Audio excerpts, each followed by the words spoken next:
From LNN USA, it's Good Day VA, brought to you by Dunlop House. Welcome to Good Day VA. I'm Samuel Pugh. This is my buddy Tim Pegram, founder of Shifting State. We'll be right back to talk about it. Whether it's raining diamonds or sapphire skies, add a little sparkle to your day with Petersburg Jewelers. Swader, Central Virginia's premier sports park. Corporate events, parties, date night, or just a family outing. At Swader's, it's always playtime. When it was Seth's turn to pay for gas on the annual boys' trip, he had to act fast to avoid a very awkward car ride. Luckily, Seth was able to transfer the cash with his phone. In that very moment, we were the Bank of Seth. BSV, the Bank of You.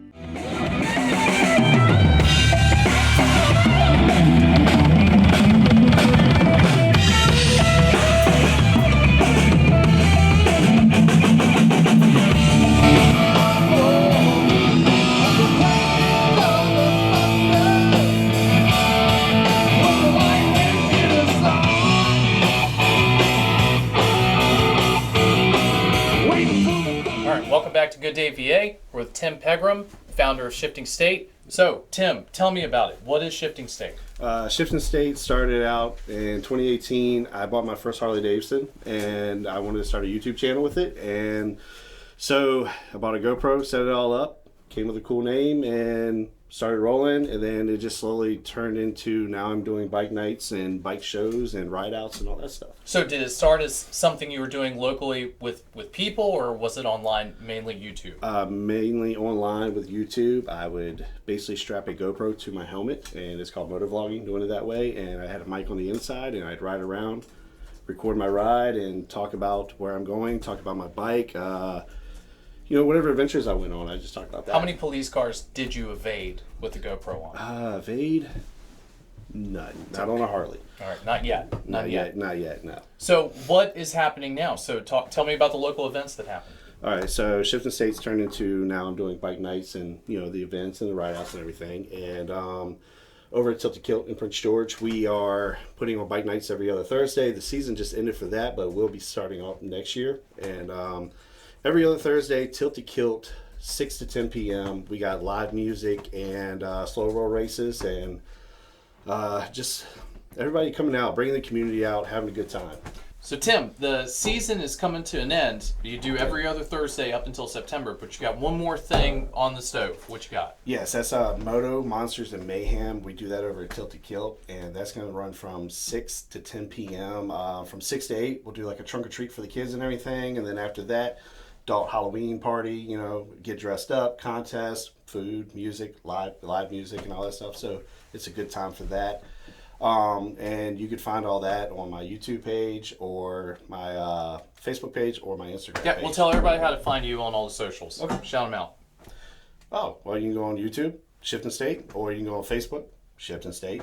And we also have our group page, which is Shifting State Motorcycle Society. And then we have our Instagram page, which is Shifting State also. And then we have another one I just created for the bike show, which is the State of the Union Bike Show. Cool. And what's your OnlyFans? Just My kidding. OnlyFans? Oh, that's Shifting State also. Keep head. Different theme there. Okay. So you are present on those year-round, and you're active across all those social media accounts, yes? Yes, sir. I try to keep entertainment flowing. Okay. Outstanding. So why do this? What inspired you to do that? Why not join a motorcycle club? Well, what's the difference? Well, motorcycle clubs, basically, that's a group of people, they get together, and that's a whole nother thing there. But with the bike nights and everything, I want to do that because I like the individuality of everyone coming out, but bringing that whole riding community together.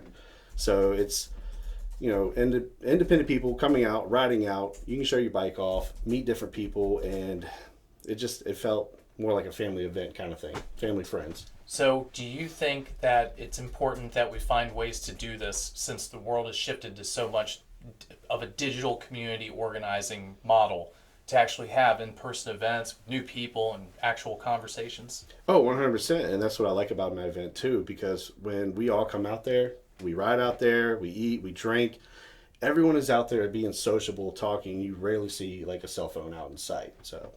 So is there a mission associated with Shifting State? Do you have any organizations that you work with? We do work with a couple of different organizations. They come out, and if we can help them in any way, shape, or form, whether like organizing a ride out for them or a fundraiser or something out there at the event. What are some of those organizations that you've worked with? Off the top of my head right now, let's see. Last year, we actually had the Prince George Fire Department came out. We raised a little bit of money for them. Last year we worked with CVMA. This year we helped a lady. She approached us and she was doing a ride out for a little girl with cancer. So we helped her organize that ride out, and that was pretty successful too. Outstanding. So, okay, tell me about the YouTube arc here. So how long was it before you started getting some traction? YouTube, that is a whole conversation right there. That is a different monster. What we do here. Yes, okay, so full conversation. I started that video, or I started YouTube, and you can post videos out there and it just goes out into the abyss pretty much. And it took a long while before I started actually getting subscribers, but they build up, and it's pretty cool because then eventually you start going out there and you end up meeting people like, hey, you're Shifting State. And I'm like, yeah. Well, and you said you started in 2018, so 4 or 5 years ago. It seems like you've had a meteoric rise then at this point. Some people work for 10 years just to get the 2,000 subscribers that don't contribute to my Patreon, but that's not important. So it seems like it's been really successful very quickly. Yeah, I mean, in the YouTube world, I'd still say I'm not very successful at it because I only have about probably 6,800. And you look at other YouTubers out there, they're in the millions now. So, but I think I'm doing pretty good, and I still do the YouTube, but I focus more on like doing the bike nights and the bike show that I've done and all that stuff too. Well, and you know, I suppose when you phrase it that way, there's a justification for your line of thought. But a lot of people, when they throw these numbers out on social media followers, I don't like that term really, kind of sounds kind of like David Koresh, but people associated with your channel, 6,800 people is 6,800 human beings, that are into your hobby, and that's incredible. I don't even know 6,800 people. Yeah, fantastic. Downtown Thunders had great success in the area, but it discontinued how. Sorry, my producer has written a cuneiform message to me that we're just going to skip. You want to try that again, Mr. Producer? Thank you very much. How's Shifting State compared to Downtown Thunder? It's a pretty popular event for people in the community, and it seems like as Downtown Thunder has declined putting events on, it seems like you're rising up right at the perfect place to allow people to continue enjoying that kind of event. Ooh, okay. Well, I mean, Downtown Thunder and what I'm doing, I feel like Downtown Thunder, their events, they went out a little bit bigger, and like when they were doing it in Hopewell, they drew like big crowds, and I feel like their type of people that came out there is a little bit different than the type of people that I come out. So what they're doing for the community was still good, and then I feel like what I'm doing for the community is good, but we have our own little groups of people that come out. Well, who's the average person who comes to your events? Is it hardcores, or is it a lot of beginners? We have a mix of a little bit of everybody that comes out. Different riders that show up, and we'll have the beginner riders that come out, and they just kind of mingle in, and then we have the guys who go like they ride every day, like they rather ride than drive their car. Well, okay. So what got you into motorcycle? The hobby and the adventure of it all. Okay. Well, I started out riding mopeds when I was younger and everything, and basically grew into dirt bikes, four-wheelers, moved on up, and then as I got older, got into the working force and everything, I didn't have the money for motorcycles, and then finally came to a point in time where I got a good job, and I was able to kind of... Getting paid? Yeah. I was getting, I was able to afford one, and I was looking around online, and I wanted like that Harley Davidson sound, but I kind of wanted something I could throw around a little bit too.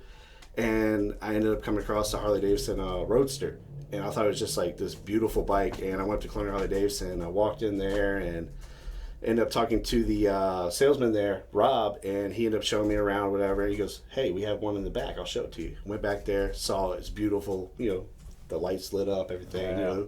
The clouds spread apart, all that stuff. But so I was like, "Well, I'm just looking. I can't afford it, whatever." He said, "Well, let me get your information." So he got my information. I went home, and it was probably like 3 weeks later, sitting on the couch at my house.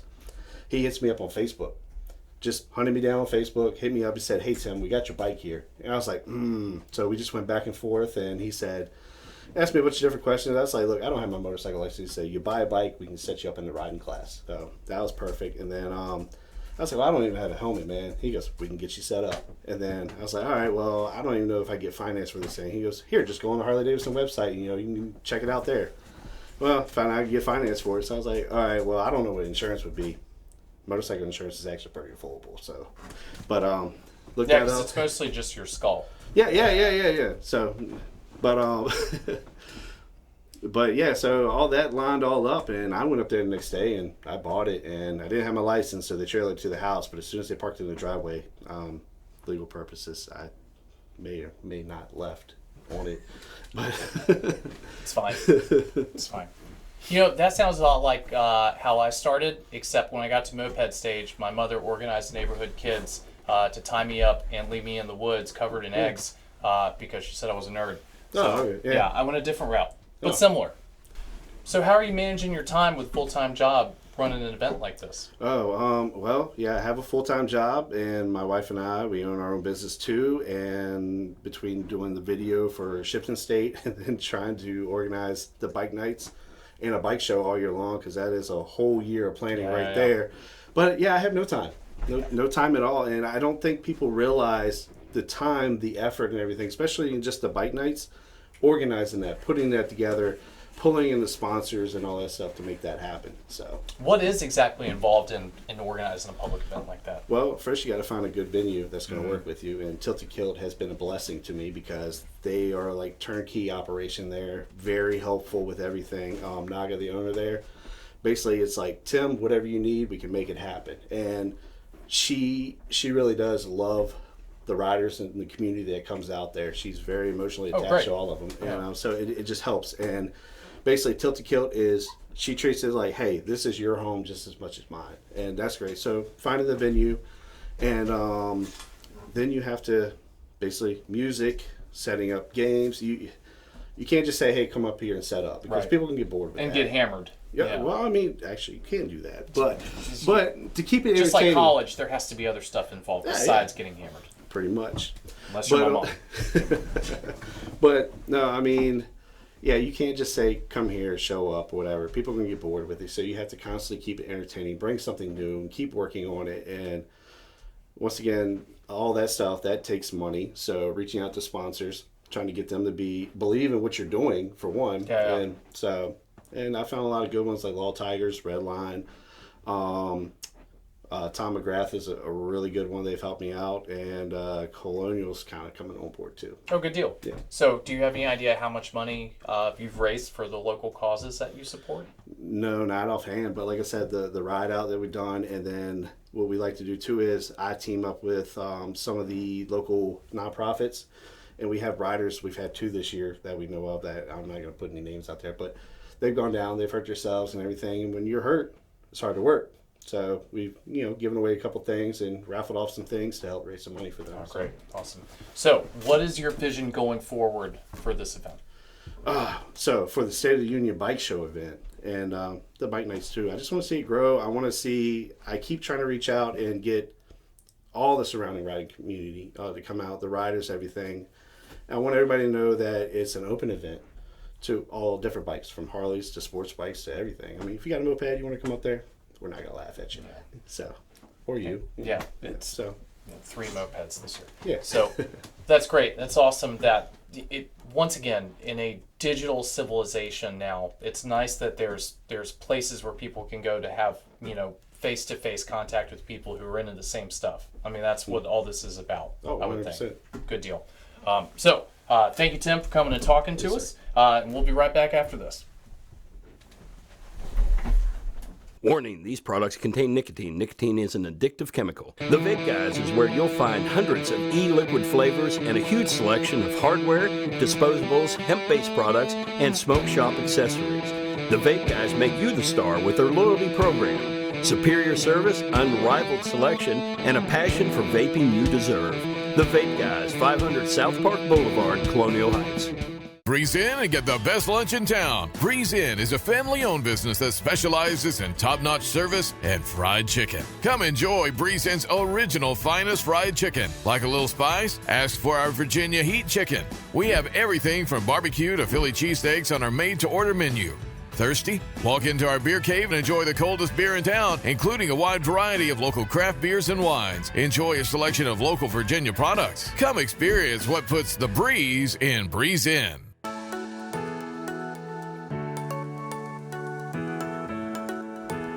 Yes, you can still get haircuts, colors, highlights, waxing services, everything that's going to make you look great right here at the Apothic Company.